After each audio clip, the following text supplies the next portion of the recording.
T9 TV Telugu news channel కు స్వాగతం. నాగూర్ కర్నూలు జిల్లా ఆమ్రాబాద్ మండలం దోమలపెంట గ్రామంలో గత కొన్ని ఏళ్లుగా గ్రామ పంచాయతీ అనుమతితో వ్యాపార సముదాయాలను నిర్మించుకొని జీవనం సాగిస్తున్న మాపై ఎమ్మెల్యే వంశకృష్ణ రాజకీయ కక్షతోటే మా దుకాణాలను తొలగించి మా బతుకులను బజారుకు ఈడ్చారని బాధితులు ఆవేదన వ్యక్తం చేశారు. దోమలపెంట గ్రామంలో ప్రభుత్వ అనుమతులు లేకుండా అనేక వ్యాపార సముదాయాలను ఏర్పాటు చేసిన వాటిని గురించి పట్టించుకోకుండా కేవలం రాజకీయ కక్షతోనే అధికార బలాన్ని ఉపయోగించి కేవలం బీఆర్ఎస్ పార్టీ మాజీ ఉప సర్పంచ్ కటకం మహేష్ దుకాణాలను తొలగించారని గ్రామస్తులు ఆగ్రహం వ్యక్తం చేశారు. గ్రామ పంచాయతీ అనుమతులు లేకుండా రోడ్డుకు ఇరువైపున అనేక వ్యాపార సముదాయాలు ఉన్నా వాటి గురించి పట్టించుకోకపోవడం ఏంటని వారు ప్రశ్నిస్తున్నారు. ఎమ్మెల్యే రాజకీయ కక్షలు మాని ఓట్లేసి గెలిపించిన ప్రజలందరికీ న్యాయం జరిగే విధంగా చూడాలని ఎమ్మెల్యేను వేడుకుంటున్నారు.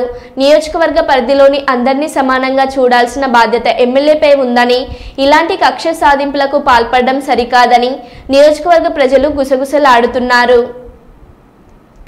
కూలగొట్టించుండ్రు వచ్చి ఎప్పుడు 4 గంటల రాత్రికి వచ్చి కూలగొట్టిర్రు. అయినది ఎవరు ప్రజలు ఊళ్ళో ప్రజలు ఎవరు రాకుండా కూడా కూలగొట్టిర్రు. అదే కాంగ్రెస్ నాయకుడు మొయిసుకు 5-6 రూములు ఉన్నాయి. ఇక్కడి నుంచి ఇప్పుడు చెప్ పోస్ట్ కానించి ఇక్కడి వరకు ఉన్నాయి. ఎందుకో కూలగొట్టారు అయినది. ఈగల పంట వరకు ఉన్నాయి అయినాయి, కూలగొట్టాలి అయినాయి కూడా. ఎంతవరకైనా సిద్ధమే, కోర్టుకైనా పోతాం, హైకోర్టుకైనా పోతాం. ఊకోము ఇప్పటి నుంచి. ఇక ఎంతవరకు చేస్తారో సంపని ఆయన ప్రాణం పోతామని పిల్లలు లేరా? ఫస్ట్ పిల్లలు ఉన్నారు. ఈ యొక్క న్యాయమేనా? దోమలపెంట ప్రజలకు న్యాయమేనా? చెప్పురి మీరు.